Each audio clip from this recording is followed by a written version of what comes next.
very well welcome to you here. We are live from the IFES conference here in Europe. We're in Germany at the moment for presents. Very warm welcome to you and happy Easter. It is Easter Sunday here, so hopefully it is with you. Maybe if you're watching from around the world, then it isn't Easter yet with you. If you are watching and you're able to let us know where you're watching in from, that would be really great. If you can write in the comments, we'd love to know where you're watching from. Also, if you've got any questions for our guests, we'll introduce who they are in just a moment, then definitely do pop them in the comments and we'll see if we can ask them for you. So a very warm welcome to everybody here. Would you love to introduce yourselves and let us know who we've got? Yeah, so my name is Raita and I'm from Finland. I'm Roxanne from Belgium, Leuven. I'm David from Serbia, Novi Sad. And I'm Michael from Bournemouth, England. Super. So we're here, we're going to hear a little bit more about these guys and what their experience with Mission Weeks are, what they are and how that's worked in their different university situations and some of Michael's experience in hosting and helping run them. But your guys have been here for a few days now at Presence. We've been hearing some really incredible talks and been having a really encouraging time with students from over 40 different countries. But have you got one highlight that you've really been enjoying about being here at Presence? Have you got one thing that you're excited about to share? Well, I do have. I've been very encouraged by the fact that we're from such so many backgrounds, so many cultures, so many different countries, and still have one goal, and that we are all focused on that one goal. I think that's so encouraging to see that even though we might feel alone in our country, that still there's so many people in Europe that share that goal, and well, I've been very encouraged by that. Yeah, and just unity. The unity of all the people here, so loving and kind. Yeah. Great. We had sausages last night. Yeah, I was kind of hoping that my time in Germany would include sausages at some point. Yes. So that was good. But great to celebrate Easter with so many nationalities, to sing in different languages, or to try to anyway. Yes. This morning was great. Yeah, the Easter celebration was something quite special. I think today is actually my favourite Easter Sunday of my whole life. Being able to sing in different languages, and it might have been an early start, but it was so worth it. It was a really special time. But I'd really love to hear, Michael, you've done a lot of mission weeks across Europe. What's been your motivation for doing them? Why do you do them? Why do you see them as important? Yeah, so I think I've been involved in about 100 mission weeks across Europe over probably about the last 14 years, and it's been great to see how that's spread. Initially kind of from the UK and Germany to now over 35 countries around Europe. I think one of the things I find really exciting is just seeing the impact that even a small group of students can have when they put on a mission week. So often we can feel, well, we're kind of small, we can't really make a difference in our university, but even groups of 5 or 10 students who work together can put on a week that can have a real big impact in the university. I think the other thing that happens, particularly when you do a mission week as opposed to just a series or kind of an individual evangelistic event, is that people have the opportunity to engage with the gospel on many occasions. So we see people coming, getting interested, coming back, having their questions answered, understanding the gospel, and maybe what would take years or at least several months to happen in normal life can happen in the space of a few days. Someone going from no understanding of the gospel to actually getting started in following Jesus. So seeing how that can happen in a mission context, seeing people see that it can work in their own context, and to see that actually we can interpret this into different cultural contexts around Europe and see it bear fruit has been really exciting. And for someone who's never either seen a mission week or been part of one, what would be a flavour of what it is or what it looks like for a week? So in a sense, it would be very different from different countries, but the kind of things we do, it would be bathed in prayer. So we often start the day before lectures, praying together, praying for the day, praying for the events. There's stuff that's going on all around campus. So we would have people giving out teas and coffees, inviting people to the events, doing surveys, really engaging people to get them thinking. And then really the focus is to bring people into some kind of key evangelistic talks. So that could be over a lunch in a lecture room, or it could be in a kind of cafe or coffee shop in the evening, where people can come, a relaxed environment, hear the gospel explained, often with music or drama and poetry as well. An opportunity to ask questions from the floor, and then an opportunity to then take that further in terms of reading books or taking a gospel or signing up for some kind of follow-up course. So that's kind of the basic flavour of what would happen during a week. would you say that it is something that does it really work? No, yeah. I think one of the great things is seeing that the gospel works all across Europe. We've seen it. To give you an example, 8 years ago, I was in it was in Serbia. I didn't meet David back then. I don't know how old you were 8 years ago. But anyway, I won't answer that question. But I went to one particular city, and someone said, it would never work in our country. It wouldn't work in our context. We can't get venues. People aren't interested. So it's been so exciting to see people discover that it can work. The gospel really is relevant to every country and culture. And of course, we want to adapt the methodology in each particular place. But the idea of publicly proclaiming the gospel in an engaging and relevant manner is something that I think can work in every European country. And the fact that it has been done now in over 35 countries shows that it does work.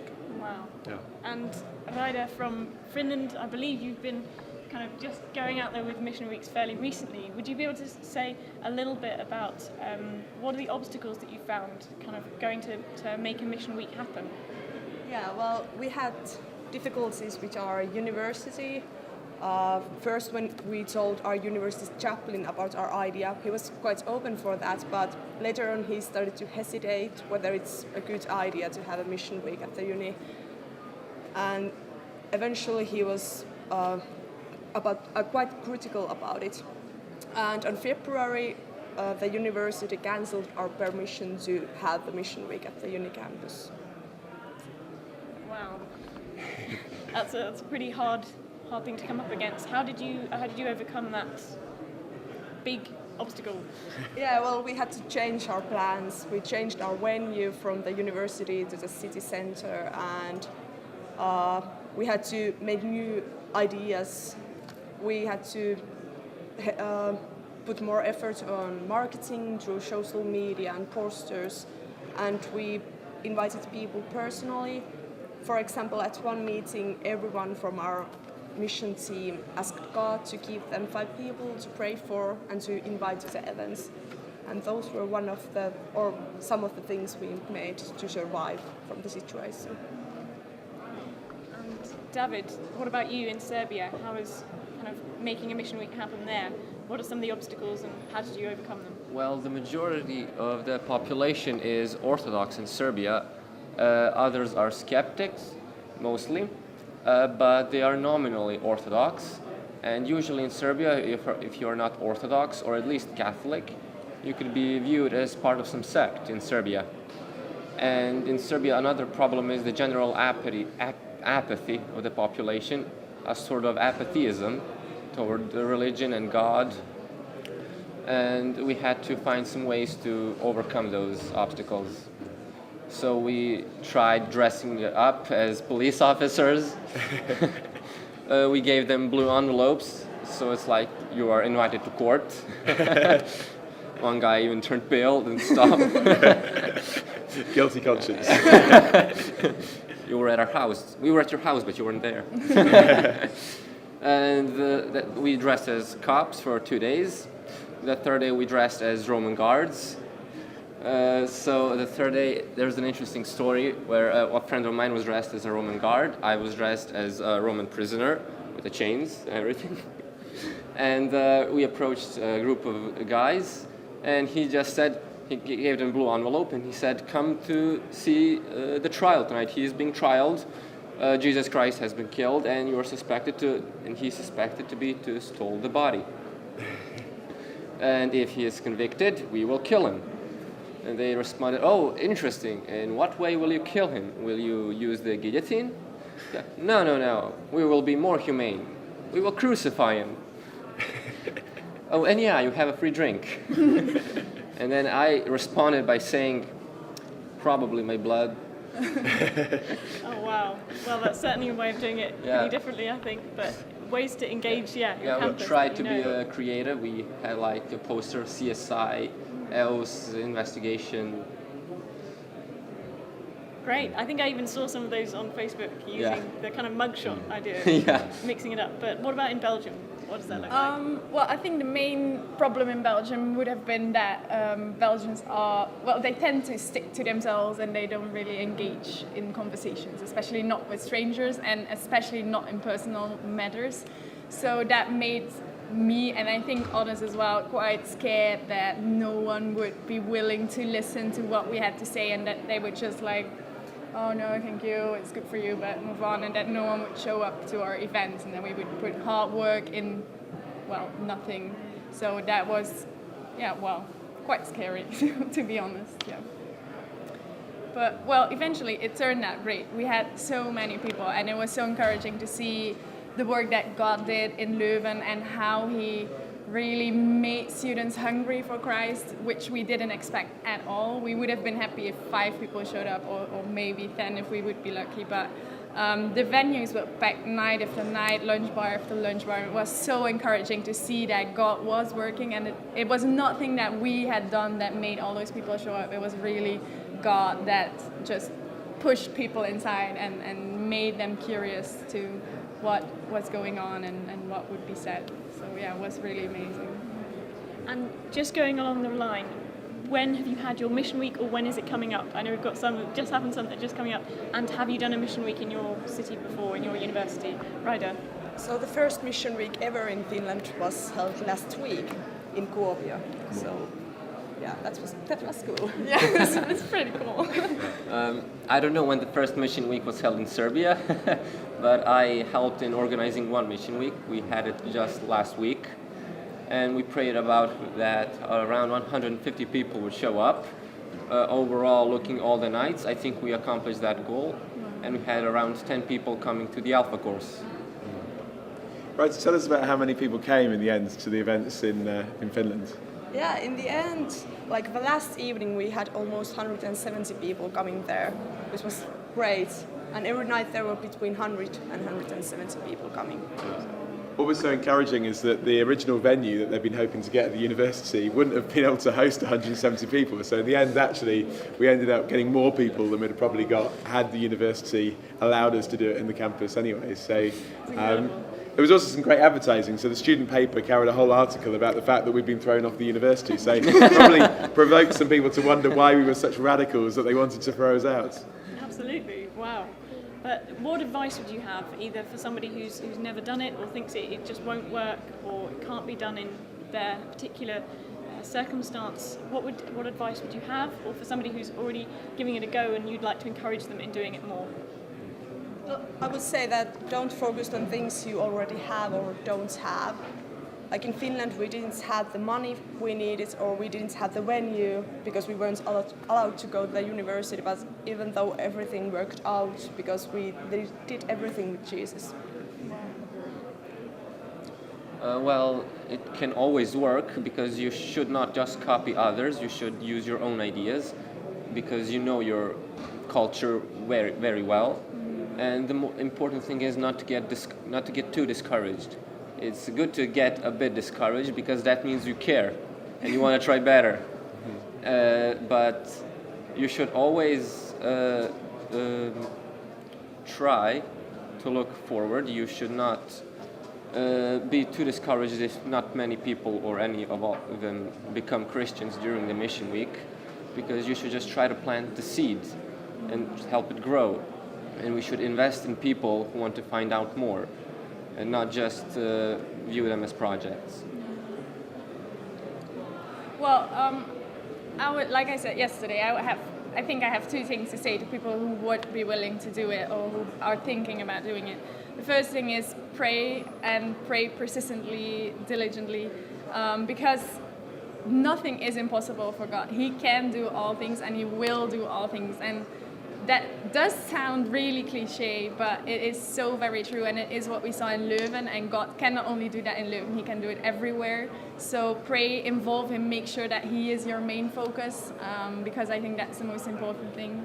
And then the second thing is what at least really encouraged us was learning from others. We had several students going abroad to attend mission weeks, and learn from others, get encouraged by others, get enthusiastic about how it all worked. And you can do that as well. There is an awesome network that this guy has built out that is willing to help you, willing to have you and help you out, or come to your mission weekend and help you out with everything. So you should really make use of that.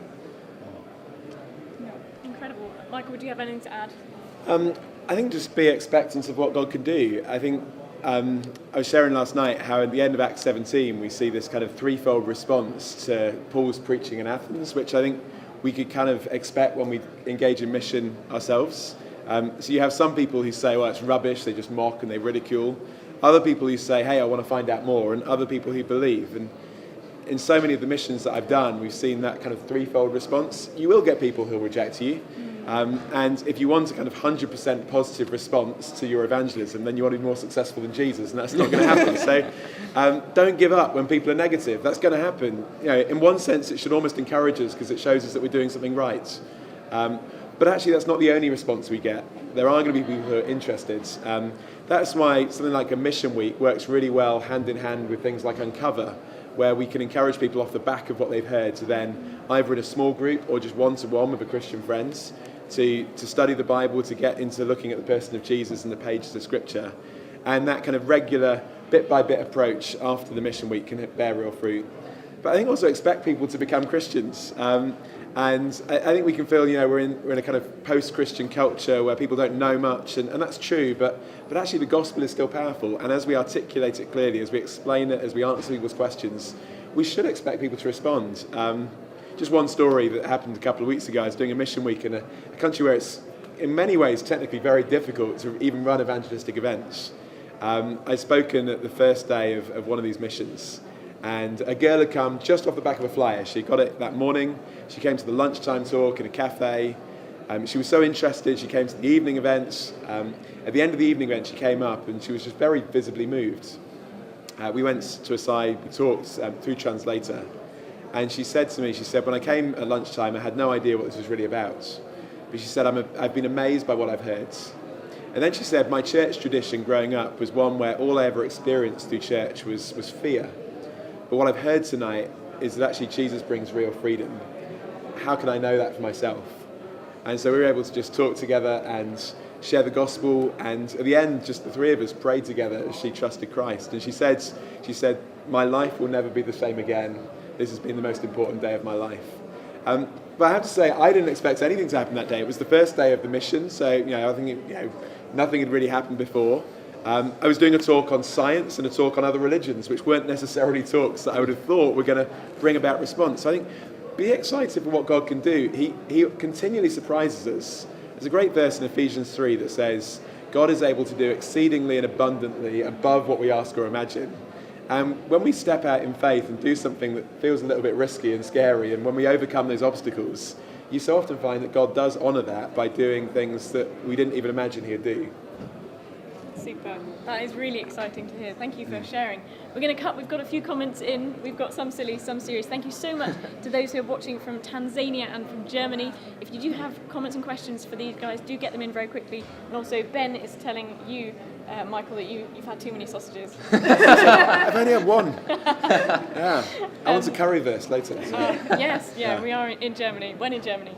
But if someone's watching this and they're thinking, hey, I'd really love to do this, but I don't even know where to start, is there a resources, something that they could point them towards that might be helpful?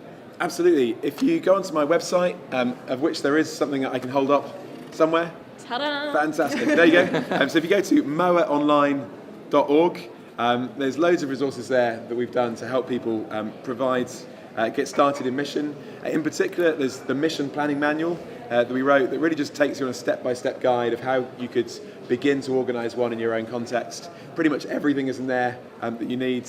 So you can download that electronically. There's videos, there's examples of mission talks from different places. There's lots of reports from missions that have happened in different parts of the world. So probably go there and you'll get most of the things that you need. Wonderful. I've much enjoyed that website. There's absolute goldmine of things there.